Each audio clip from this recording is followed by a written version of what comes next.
About Neil Asher Silverman, that's his name, the Hidden Scrolls. Yeah. On the papers, are you going to supply the topics, or are we going to choose topics? No, I don't supply any topics. So you think I got 50 topics? I said, if you want to do you come talk to me, sure. Oh, okay. I'm always in my office, whatever, 612 with an hour before here. I haven't seen many people come up, but I'm happy to. But you don't have to get my okay for a paper. I mean, paper is what interests you. What interests you. That's the whole point. I mean, well, if I knew a paper to write, I'd write it myself and publish it. I don't have even 10 topics that I could suggest to you. But if someone says, "Hey, I like this and this is interesting," well, I'll go ahead and do it. Paper is something that is pretty individual. That's why I'm not over. The graduate students have to do it, but I'm not over I'm not overexcited about papers because of the fact that I see that it's such an uneven production from the students on that. So that's a matter of choice. Anyway, we're talking about the Hidden Scrolls of Neil Asher Silverman, and someone brought up the fact there were some scenes in there of us drinking in the Albright Garden and so on and so forth with the future head of the Dead Sea Scroll editorial team, who ultimately was the Israelis took him out of his position because of some odd comments he made to the press in terms of Jewish history and things like that. But anyway, I told you the story to some degree, but I think I forgot to mention, I think that in the Hidden Scrolls he mentioned, so Eisenman was trying to sell me his wife or something like that. Did I mention that last time? And that was because when the author of the Hidden Scrolls went and asked him about this, yeah, Eisenman was trying to sell me his wife. I don't want to make too much of a comment on that because we could really say something very funny about that, but I wouldn't. But anyway, I did speak to my wife afterwards, and she did say that he kept trying to put his hand on her thigh. This is the head of the scroll editorial team. So, I don't have a lot of respect for these people, frankly, and I don't have a lot of respect for the universities that hire them and keep them, honestly. And but I don't want to go any deeper into it than that because my friend has the camera on here. And I don't want to say anything more aggressive than that. But you can use your imagination on certain things that one might try to imagine in terms of certain environments. But you can read that book. It has the whole scene in there, and it also has a good description of the speech I gave at the New York Society. I forget what it's called. New York Academy of Arts and Letters or something, because he had a tape recorder of this guy, and he was amazed. He recorded the whole speech, and it wasn't a speech I prepared to give. It was a speech that I gave in terms of some of the things that some people were saying. That I had a good time down in San Diego yesterday. I went down there, and as always, I managed to open my mouth there. But some of the people on the official editing team were saying some really odd things. And I had to ask one of them, they asked, are there any questions? I sat for 3 hours of Qumran sessions.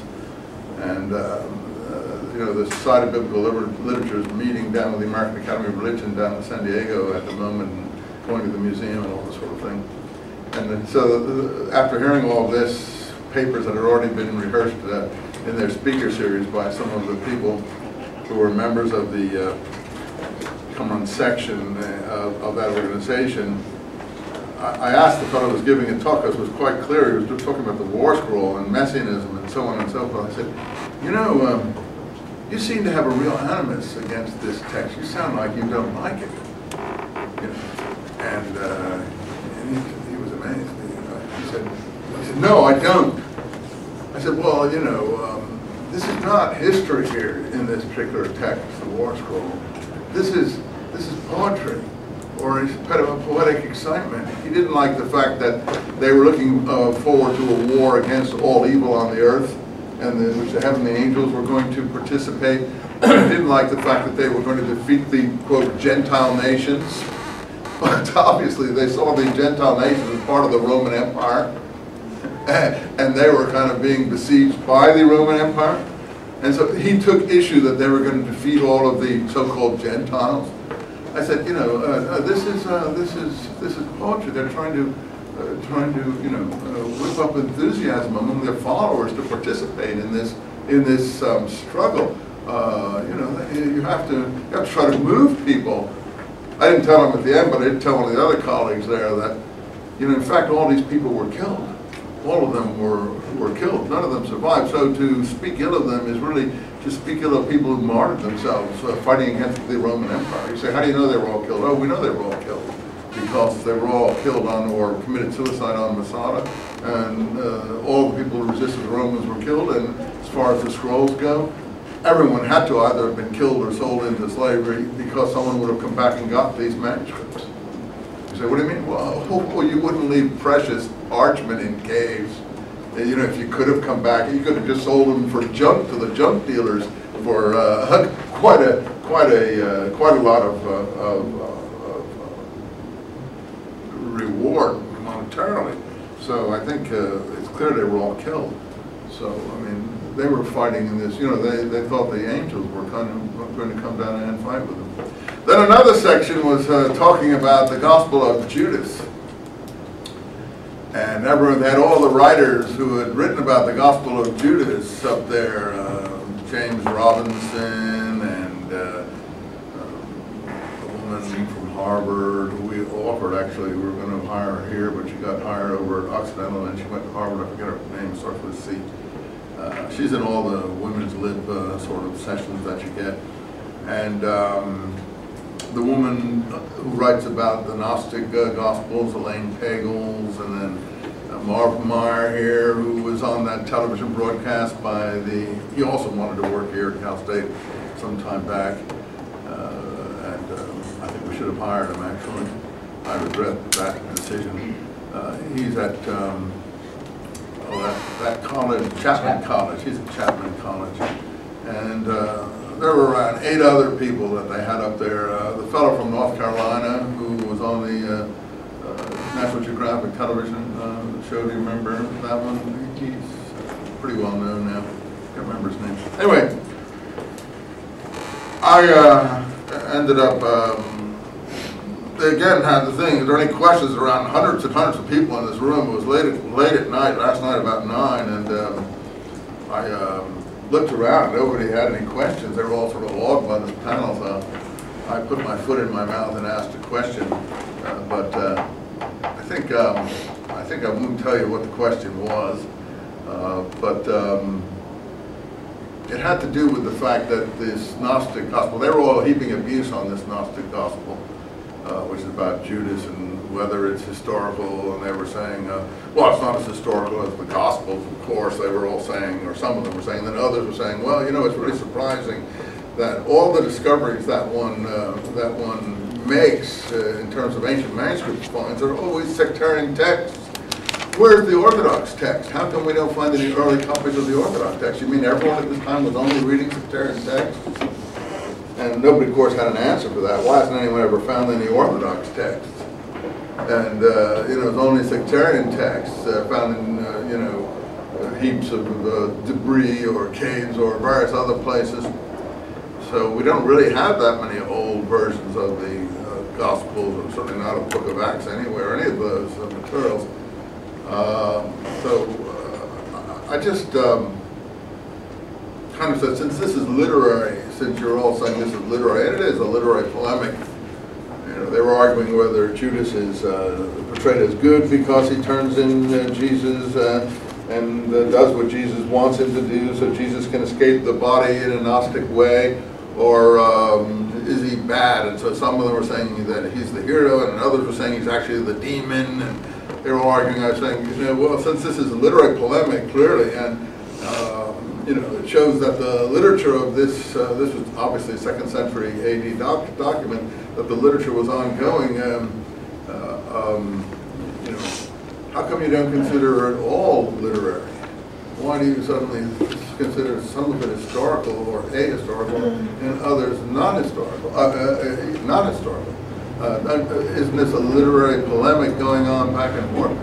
Needless to say, I didn't get a lot of enthusiasm with that question, but I really enjoyed it. And I won't tell you what the answers were and so on and so forth. But I think I was the only person of Jewish background in the whole room. But they were a very nice group of people. Other than that particular, I don't think they had a response to that particular question. Actually, they were too committed, too committed. Anyway. So let's go back. We want to talk about the Damascus document, and I think the best way to do it is just start reading it. So I'm going to reread. You can follow it in any translation you want, but I'm going to do it from my translation at the back of the Dead Sea Scrolls and the First Christians, and you should have a translation in front of you. The main reason why you need a translation in front of you is so you can mark it. It's just like the Bible. You don't want to waste your time looking in notes about what a given sentence says when you can just write it or underline it or circle it. I can't. My original copy of Vermesh's early work, when I didn't have my own translations to work from, it looks a bit like that. So that I have comments in there. I don't probably need them much anymore. I have comments in there that so I won't forget what it is I saw in the first place. What document? Yeah, this is the first page of the Damascus document, and this is a little teeny. That's why I recovered this book and everything. Wasn't that I wanted to lose his translation? I could have bought many of those. I didn't want to lose the comments, the margin notes. They already did, huh? Well, if you've ever looked at the Talmud, you'll find that half the Talmud is margin notes. I don't know if you ever noticed that. The Talmud is written sort of like this. The Talmud is the Jewish sort of doctrine document that the rabbis work on after the fall of the temple. And basically the Talmud developed side by side with New Testament materials. Not only the Gospels and the Book of Acts and Paul's letters, but also all the early church writings as well. So they're all developing from the 2nd century to the 6th century. And that's when Rabbinic Judaism is developing too. But if you know, the Talmud is written like this. And I understand that. You've got a central text called the Mishnah in the middle, which is a sort of the oral law, supposedly. It's the Pharisaic tradition handed down from Pharisaic teachers. And then the comments of the schools written in the margin all around the central text. And I can really appreciate the fact that sort of thing. I mean, I understand where that's coming from. I don't know if you guys do, but that to me is really important. Okay, remember the Damascus document? If you have in your books a version of it, you'll see that it's called CD in the code of the Dead Sea Scroll writers. Why is it called CD? Cairo, Damascus. And what does that mean? Found in the Cairo Geniza. And I told you what a Geniza was just to repeat, where Jews would secret books away, a secret hiding place or a place of deposit, not to hide them from others, but because they had the name of God written in them, normally prayer books or other things, they were not, you couldn't destroy them. You had to give them a burial. You had to give them a decent burial, or you couldn't burn them or throw them in the garbage pail or anything like that, or rip them up. But among other things, there were also marriage contracts, correspondences from all over the Mediterranean, and it's really incredible. Someone did 3 volumes of Mediterranean history based on the Cairo Geniza. Finds that were found in the 1890s. And the writer that did that, his name is S.D. Goykind, if you ever want to look at. He was doing sociological studies, They even have material in there about the conversion of the Khazars in central Russia, and some letters concerning that, but there'd be letters all the way from people in India or Spain or other places. It's a fantastic treasure trove. It's really around the 10th to the 12th centuries in Cairo. And it's probably a Karaite synagogue originally. I think it was, but I don't know if it still remains a Karaite synagogue. Karaite, I told you, were a sectarian group of Jews. Only sectarian because the rabbinites said they're sectarian. I don't consider them sectarian. I don't consider anyone sectarian. I mean, to me, the rabbinic Jews are sectarian as much as the Karaites. Every group is a sectarian to any other group. And, you know, I don't think they're sectarian Christian groups. There's, to me, no straight way of approaching these materials that is correct. So, who is one person's sect is another person's right way. So anyway, Karaites are considered sectarians by the rabbinites, and they are. There's great hostility between them. There are very few Karaites left. There are some in Israel now. There were a lot up by the Crimean in Russia. But they originated in Iraq, as most things seem to do, in the 8th century, around the time Shiism was growing up. And they seem to have a lot of parallels between Islamic Shiism and Jewish Karaism. But the Jewish Karaism, Kara in Hebrew, means to read. And the presentation is that these people only followed written text, not oral law. So they rejected the rabbinic Talmud absolutely. I don't want to act like the speaker last night and show any personal feeling about the thing, but I can understand where they're coming from. I mean, I don't think that the Talmudic material is particularly, you know, superior to anything they may have been doing, or inferior to anything else either. But in any case, I understand how they may have felt. But they seem to have been influenced because something happened in their history that brought them to Jerusalem in the 1000s, right before the Crusaders came. And, you know, there was a whole group, I mentioned them in my work, called Mourners for Zion. Mourners for Zion. And one of the Jewish travelers from Spain around this time, who traveled all over the Middle East and Arabia and so on, comes upon these mourners for Zion in different places. And he said they would not eat or drink till they saw the temple restored, and they would only dress in black in mourning and so on and so forth. I think the Karaites are part of this mourner for Zion movement, but the point being that Jews have always been mourning for Zion, as you see.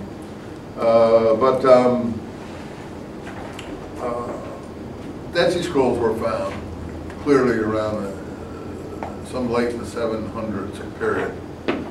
You'll find it in most source books about the scrolls that some Christian prelate in Jerusalem made a note that strange documents came in from the dead, strange Hebrew documents suddenly appeared on the market. And it's clear that the Karaites had contact with these documents in some way. So I think they were inspired to some extent by the Karaites. And these documents actually have a lot in common with Karaism. So some early scholars thought that these were Karaite documents, even though, you know, you wouldn't have a Karaite document earlier than the 9th century, but it turned out that particular scholar was wrong. The Jewish traveler's name, by the way, if you ever want to read his works, is Benjamin of Tudela.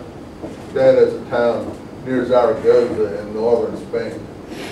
I highly recommend his book. It's really amazing. He goes, you know, traveling was a big thing apparently, and there are several Islamic travelers too at that time from Morocco. One's called Ibn Battuta. I love to read old travel books from the 10th century. I mean, it's really terribly interesting to see what the world looked like then.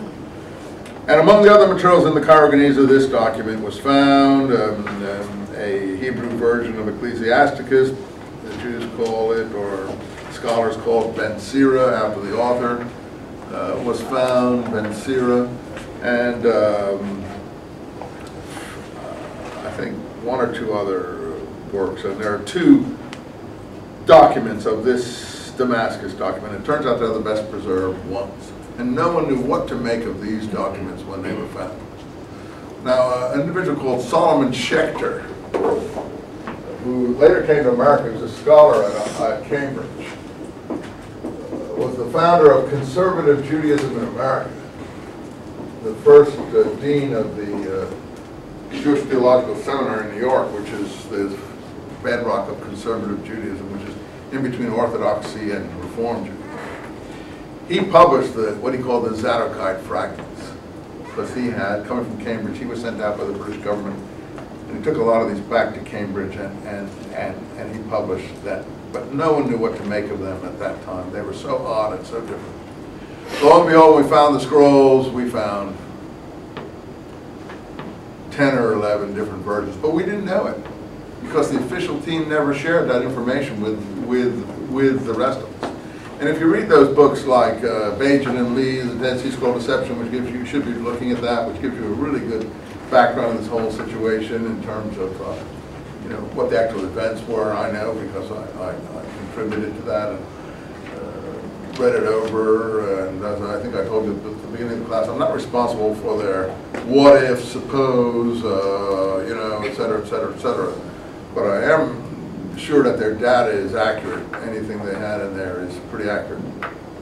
They're the ones that wrote Holy Blood, Holy Grail, and I see they're making a second Da Vinci Code film, and I saw on Yahoo or whatever this morning that it's the first thing being held up by the writer's strike. It's a prequel. They made something like $850 million on the Da Vinci Code worldwide. I don't know how it wasn't. I wouldn't have given you 5 cents for it, but it just shows how fickle money making is. Everyone at the Gospel of Judas conference last night, where I was actually complaining about all the money the scholars made who published their books right on. That was the big gripe, the real attitude of the people who were listening to this discussion. And one of the participants said, "What's represented here is over $1 million in royalties." People sitting on the podium there, and everyone in the audience got really angry. But anyway, look, if that encourages people to go out and write books on religion, that's fine. That's good. I think that people should go out and write and try to, you know, if you want to say capitalize or make money if they can on things. That's what the Western world is. That's what encourages people to move forward. So, sure, it's good to have scholarly debate, but it's also good to get the general public interested. So, if some of those guys can sell 1 million copies, that's wonderful. One guy admitted that he sold over 1 million copies of things. Anyway, I can assure you that the Dead Sea Scrolls of the First Christians has not sold 1 million copies, so you don't have to worry about that.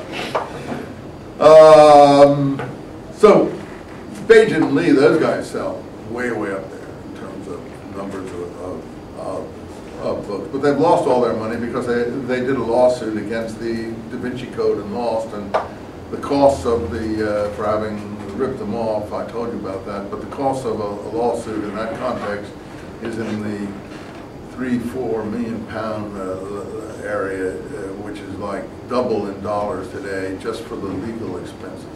I mentioned that last time, that don't go into such things if you can possibly avoid them. I bumped into the back of someone's bumper a couple of weeks ago because I stopped suddenly and I was tired at night. I gave the guy my name. I said, you know, there wasn't any damage. I've had no end of trouble with this guy. He keeps calling and calling and calling and calling, and you know, he won't go to my mechanic, even though I said he'll fix it for. My mechanic said I could fix it for, you know, $35.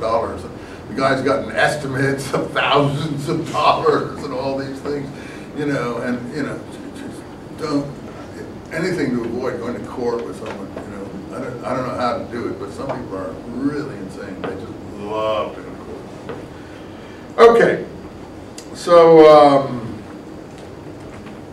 The story of these things you can get in that Dead Sea Scroll Deception book or the Hidden Scrolls books like that. But anyway, because there were 10 or 11 copies of this in the Qumran corpus, when I was National Endowment for the Humanities scholar in Israel in 1985-86 at the Albright Institute, where the scrolls first came in, I managed to get my hands on a computer printout of all the unpublished scroll fragments. can't tell how I did that, but someone gave it to me out of a gesture of friendship and guilt, I think. Someone from the Antiquities Authority gave that to me. And my eyes popped out of my head. I couldn't believe it. And I had all the numbers of the Damascus Document from the parallel Cave 4 fragments. Now, the Cave 4 fragments never had anything like the completeness of the Cairo document here. So, but what we said in our letter to Strugnell is, you know, we've been waiting 40 years, and you won't even show us the parallels of the Damascus document. They didn't know such a thing would be important to anybody. You won't even show us the parallels so we can know if the Damascus document here is an accurate copy of what was in the Dead Sea Scrolls. Turns out it's totally accurate. Now we know from the fragments. Now that's really important, isn't it? That's what really ticked me off, if I can be honest. That's what made me get into the struggle to free the scrolls. That was the first letter we wrote to John Strugnell.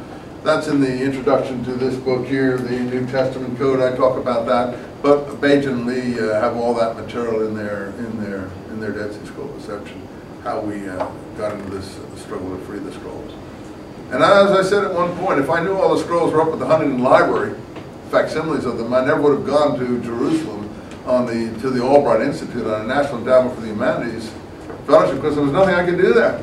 There was nowhere everybody. I went to different fathers who controlled the editorial process. A guy called Father Benoit was a nice chap. He's since died. I won't say anything negative about people passed away. He was an elegant person, and there was nothing one could say against him anyway. He was a very sweet fellow. He sent me over. He said he couldn't show us anything. He sent me over to the Museum of the Book, the Israeli Antiquities Authorities. They said they couldn't show us anything, et cetera, et cetera. And one of them even said, "You'll never see the scrolls in your lifetime." So that really set us off, as I told you last time. We said, yeah, well, we will see them. And, you know, not 5 years after he said that to us, all the scrolls were freed. So that's what you can do if you really try to make trouble. If you get in trouble. Our trouble was just passing around documents that no one had ever seen before, that the establishment was keeping to themselves. And when that happened, everything crumbled. And then they decided to open up and publish them all themselves so they could get credit for them. Did you have photographs that you just had? I had all the photographs. I had all the photographs, yeah. And that took me about 3 years to get all of the photographs. I'll be honest, some of them I developed right here in the library downstairs. I don't want to upset the library here or anything like that. But I took the negatives in and did the positives of half the pictures in that facsimile edition of the Dead Sea Scrolls that we did, and I told you that story.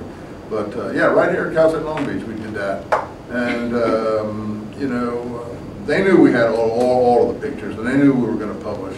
So then they ran, and they always do that. When we did our survey of the Dead Sea caves, 40 kilometers down the side of the Dead Sea with Cal State students, and so I went into 400 different caves. Then suddenly the Israeli Department of Antiquities decided that they would do a survey of the Dead Sea shores that they'd never done properly before. And the only thing that we really could claim was the thing that Ron and Dennis found,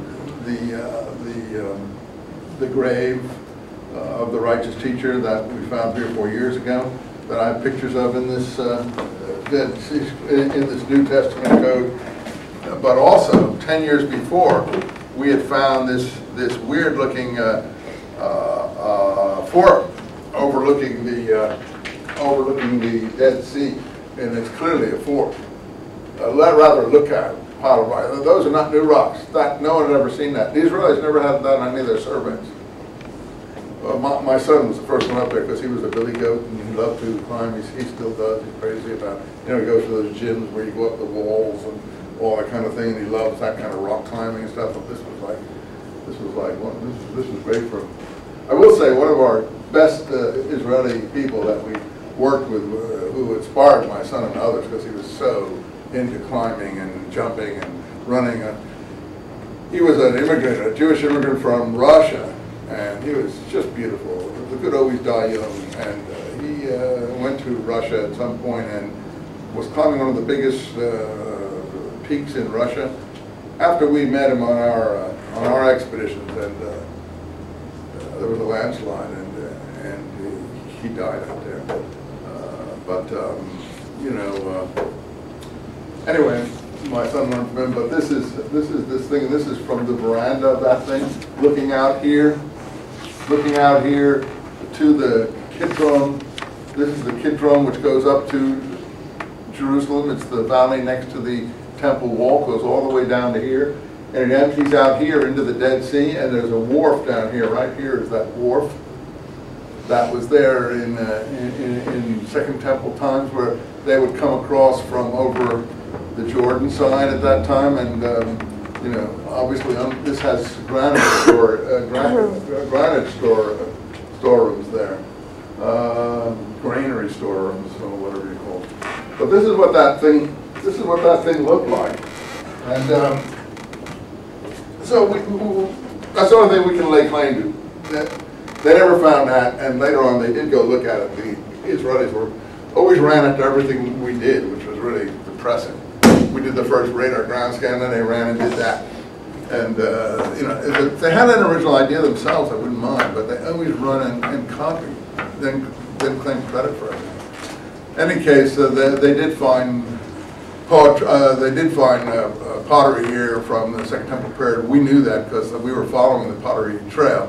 But then they actually found coins from year 2, year 3, I think year 4 of the revolt against Rome. So it was surely being used at that time as a lookout. So we were quite pleased at that. So that's why I put it in my book. I said, the heck, no one else gives it credit. We'll take the credit ourselves. Okay, so the parallels to this from Cave 4, the Cave 4 fragments were never seen by anyone. Now, if you look at Vermesh's book, he's got it all in there. If you look at his first books, he doesn't have anything in there. Well, it's thanks to us that he has those things in his book, not to crow too much, but suddenly you've got all the parallel fragments in there of the Damascus document, not in the first translation, but in the stuff he puts afterwards, and that's what all the translators do now. They put all the parallel fragments in, but you'll see that's after 1992. He didn't have access to those things until we opened it up and got all the pictures out there. And he would have been sued if he put it in there too. So that was what the whole thing was about. But this is the Cairo Damascus document, and why we're using the Cairo one is still clearly the best. It turned out that there are some pages that are before this. This is not the beginning of and the reason we know that is that if you know a Hebrew manuscript, as I was trying to explain to you, here's a Hebrew manuscript, here's the stitching, right? So it's in columns. Here's a column, here's a column, here's a column, here's a column. Then here's more columns, here's more columns, here's more columns, stitching, etc. It rolls this way. Well, it turns out that there's at least, this is the material that we have starting in this book, but there are fragments which show in the same piece of material a column before that. I put pictures of that in this book here to show that there's actually a column before that. Let me see. I tried to put as much stuff as I could in this book here. For instance, this is the community rule here, which is from Cave 1 here. If you ever get this book, you can look at that. And this is the Habakkuk commentary here. Some of the most important passages, I think, column 7 to 8, which is really wildly important. Let's see. More community rule stuff there. Let's see. Habakkuk Pesher here. I put a piece of oil. It's just as good as a scroll exhibit down there. This is the Messianic fragment we found. Very important. I have it down there. This is that testimony I was reading you last time, I think. The Messianic testimony. And so on. And the Florilegium, really important document we're going to look at. And here it is. So this is the last column of the Damascus document. How do we know? Because here's the column. This is the last column, not the first. And here's blank on the end. And this is not in our document. So this is parallels to column 20 of manuscript B in the Cairo Geniza, showing that manuscript B was also known among the Dead Sea Scrolls. That's why I put all these pictures in there. But, you know, since nobody reads it, it's no big deal. This below is the Habakkuk Pesher that we're going to do. Really important. Here, Habakkuk Pesher. And let's see. Where is the Damascus Document first column? Psalm 37, Pesher here. Let me see, where is the first column?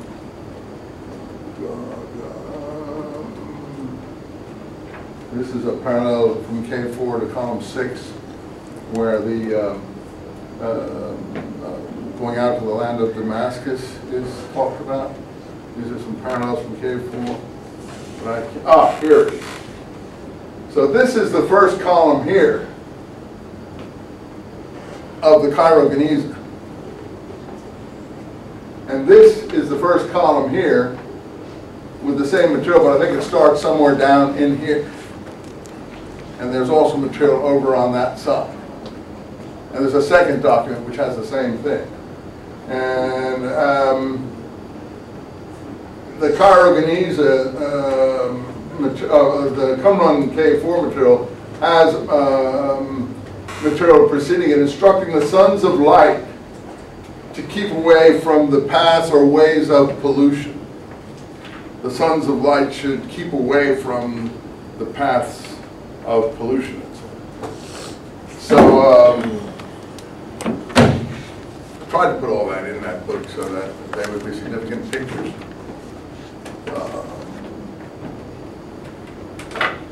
Remember, if you know your gospel in the book of Acts, chapter 15, end of the so-called Jerusalem Council, James tells Paul, you can do this teaching to the Gentiles overseas should you want, and so on, you know. At least that's what Acts is presenting and saying.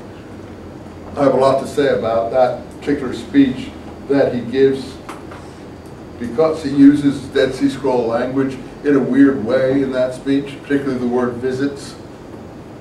God visited the nations to take out a people for himself. In this document, the Damascus Document, we're going to have God visiting. I don't have time to go through the book of Acts and find you that speech, but the word visit is the important thing there. In any case, at the end of the conference, James is portrayed as, I rule, James speaking. First James is already dead, so it's not the first James, the brother of Zebedee, or son of Zebedee, brother of John. It's James, the brother of Jesus. I rule that, you know, you can do this, but they must keep away from either the pollutions of the idols or things sacrificed to idols. Two different versions of it. He repeats it 3 times in Acts, twice in 15 and once in Acts 21. Keep away from things sacrificed to idols, strangled things, fornication, and blood. And blood. That's so important. Keep away from blood. Because we'll see it's very important to the Damascus Document. Forget the medicinal aspects of that and other things today that we know about, but then you have to wonder, did these people know about communion with the body and blood of Christ? Did they know about drink this and so on and so forth when there are direct instructions from James to keep away from blood? Oh, that's just symbolic blood, that's a glass of wine. But would they even do it symbolically? Would this really be, is this really an accurate doctrine of the early church, or something literary that I would say may have come in later? That's what I mean by literary. Is this historical or literary? Anyway, it's the whole subject of this New Testament code, because I say at the subtitle, the cup of the Lord, the Damascus covenant, and the blood of Christ. And the reason I say that is in the last couple of chapters, but I hint at it all the way through. And I said it in the James book to some extent too. Damascus in Hebrew means, in Hebrew, dam in Hebrew is blood, and kus in Hebrew is cup. And the whole thing about the Eucharist, that's why I call it the New Testament. The whole thing about the Eucharist is that this is the new covenant. This is the cup of the new covenant in my blood. Cup and blood. Part of the word in Hebrew of Damascus. Is that accidental? What are the possibilities of such a weird parallel convergence being just accidental? What would the probability of that be? Maybe in the hundreds of thousands to one or something like that? It's just an amazing correspondence. So I pick up on it. So that, I don't say at the end, I didn't say which comes first, because I don't know which came first. The Damascus or the Pauline presentation in 1 Corinthians. And is one playing on the other, is what I end up asking in that book. But in any case, you can read the end of that book. Let's go to the Damascus Document. So this is really interesting stuff. So you see, this is the most important Qumran document, period. Even though it was found in the Geniza, as I said, they're 10 or 11. You know, how do we know 10 or 11? Because it's different handwriting. And we can match up the fragments with the material. Now here, all you knowers of righteousness. If you look at Ramesh's translation, you know, I don't have it at my fingertips here, but it's pretty similar. You know, I'm going to have some quarrels with him there. Now here, all you who know righteousness. I try to be more literal. It literally says, knowers of righteousness. That's what it says, Yodei Tzedek. Knowers of righteousness. Okay, it's more elegant to say, all you who know righteousness. Plus, you don't want to copy someone else's translation anyway. So, you know, you got to always, but still, it wasn't necessary. And comprehend the works of God. This is a good enough place to start. We don't need all that. Stay away from pollution and so on and so forth. But it is nice. It's nice to know that they mentioned the sons of light in the previous column. Notice works already. We agree on that. And that really is a Hebrew word. Based on the usage, Ayin Shin He. Osei, Osim, Osei. The reason it's so important is that in the Habakkuk commentary, we're going to come upon a limitation on the applicability of the Habakkuk commentary to the doers of Torah in the house of Judah. Habakkuk 2:4 will be circled, and you know Habakkuk 2:4 is the building block of Christian theology. The righteous shall live by his faith. If you don't know that, now you know it. So Habakkuk 2:4. Oh, that was one of the things on the trip we took down to the scroll thing, and all the people from the church were saying, well, Jesus, you know more about the New Testament than we do. I said, well, you know, I've been teaching for 35 years. I ought to. He said, but you're Jewish. How do you know more than we know? Being Jewish or not Jewish is of no consequence. You know, you study the thing enough, and you know it anyway. I don't agree with the Jews on everything. So, you know, what you are has no bearing on what your knowledge is. I mean, I could be from Somalia and have the same you know, information if I just worked on it. And so can you too. But they seem pretty surprised by it. What are you going to convert to Catholicism? Aren't you going to convert soon? Well, that was before they knew my background. They didn't know my background. I said, well, why should I convert? You know, and I told them, what? That's impossible. Funny. Anyway, the world is funny, I tell you. But it's also entertaining. You've got to go out there and you'll enjoy it. So, doers. Hebrew, I told you, is based on roots. How can I give it to you? That's the Hebrew root, but it really is. We do a sign like that for iron, and then that's the vowel. Well, for a past tense, it's asa. For a person, it's osei. A person who does something. That's to do. This is the one who does. Just change the vowels around here. And plural is osim. And construct is osei, Torah, it really is hot Torah, so that is the construct of the plural. O say Torah is doers of the Torah.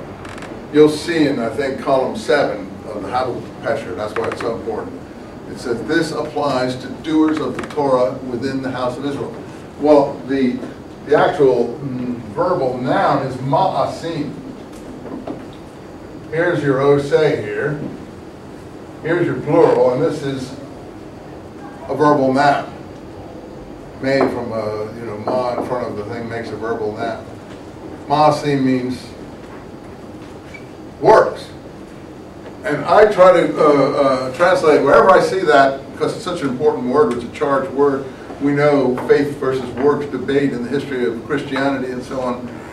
And James and Paul, faith and works, etc. Whenever I see works, I make sure it's works. But Vermesh will, and others will sometimes translate acts, deeds, and so on. You can't do that. You have to be consistent. I try to be consistent wherever I see the same language, and that misleads a little bit the reader. I don't think they do it on purpose. It just is misleading. They don't recognize important words. I tend to capitalize in my translation. I only did the 3 documents. I didn't do it because it's too much work to do the whole thing. They have people helping them in places like Oxford and Chicago and Harvard. They have students that they put to work on this stuff. We can't do that here. So they have graduate programs that are really, functioning in languages that they can put the students to work on this kind of thing. But in any event, you couldn't do it all by yourself. It would be too vast a project. So I did the 3 most important documents, I think. Damascus Document, Community Rule, and Habakkuk Pesher in this particular work. And I give you the Hebrew too, so you can check. And that was the first book that had the Hebrew and the English side by side. Most people thought the public was too dumb to want to read the actual language, but some people in the public actually can go and look in a dictionary and see if you've actually got the right word, and online now you can do it. So it was important to put the Hebrew, and we did that in the Dead Sea Scrolls Uncovered. Michael Weiss and I did that, as I told you, and I did it here too. Now everybody does it, or a lot of people do it. This person, which is, they don't do it in the Penguin Vermesh one, but this person here, who sent me his books, whom I saw yesterday, a really nice friend of mine, Garcia, Florentino Garcia Martinez, who teaches in Holland, though he comes from Spain. And he's got, you see, the Hebrew and the English. He sent to me. Put some kind words in here, really. Can't remember what he said, but something.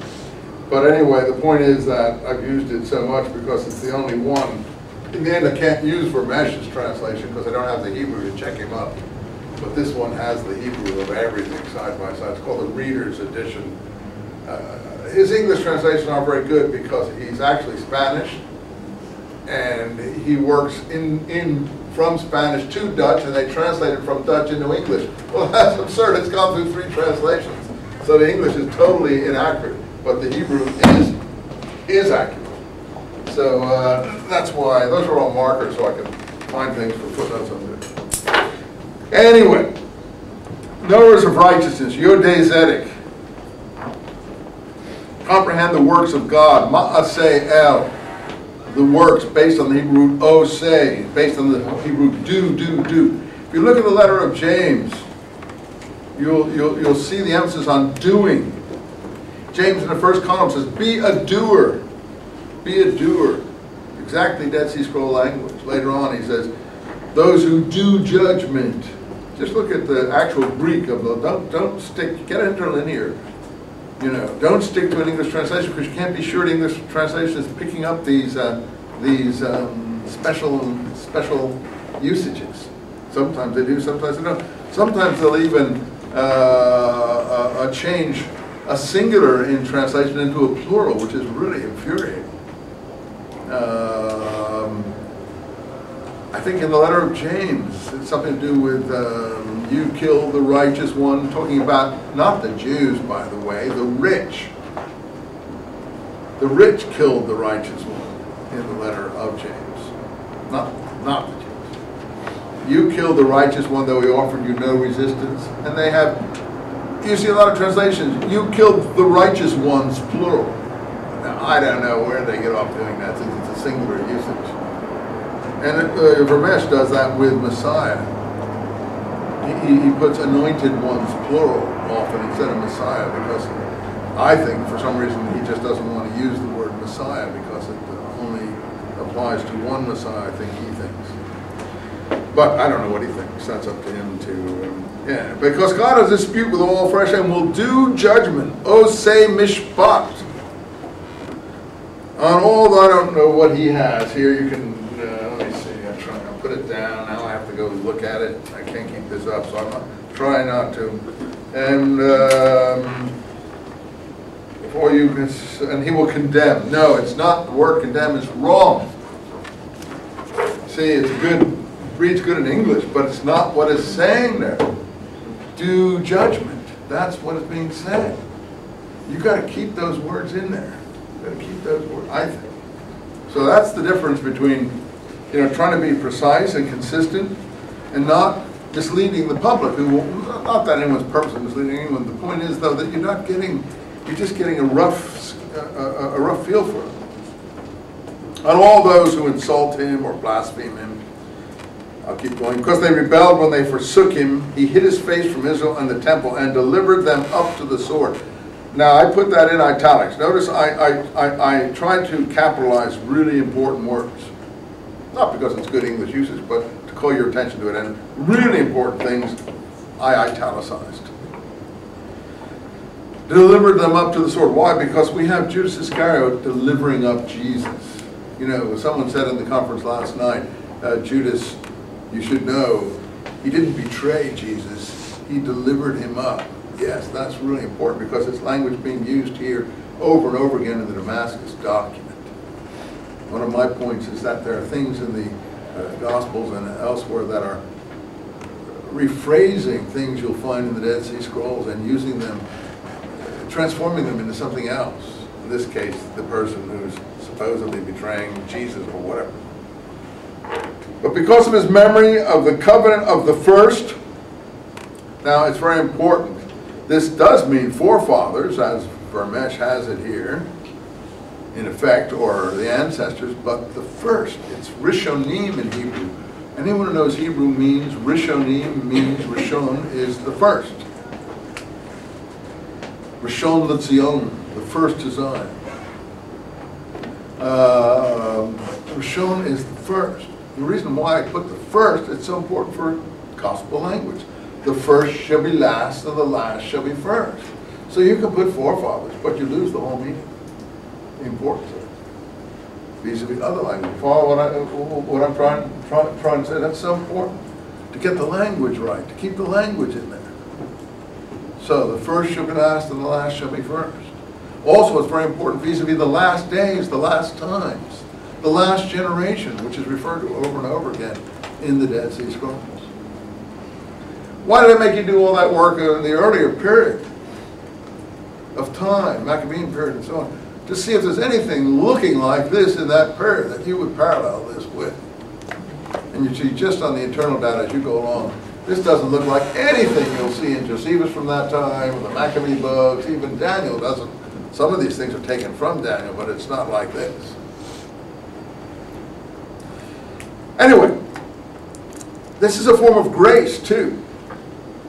We have grace in the Pauline corpus.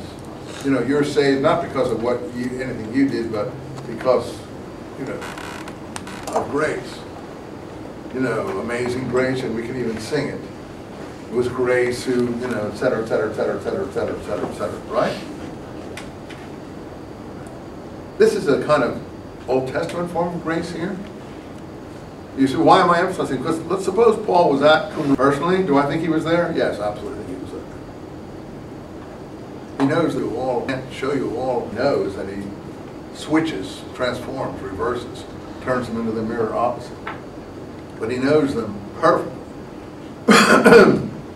And grace, of course, is something big, but you see, it's not for their sake that he did this, it's for the sake of the first.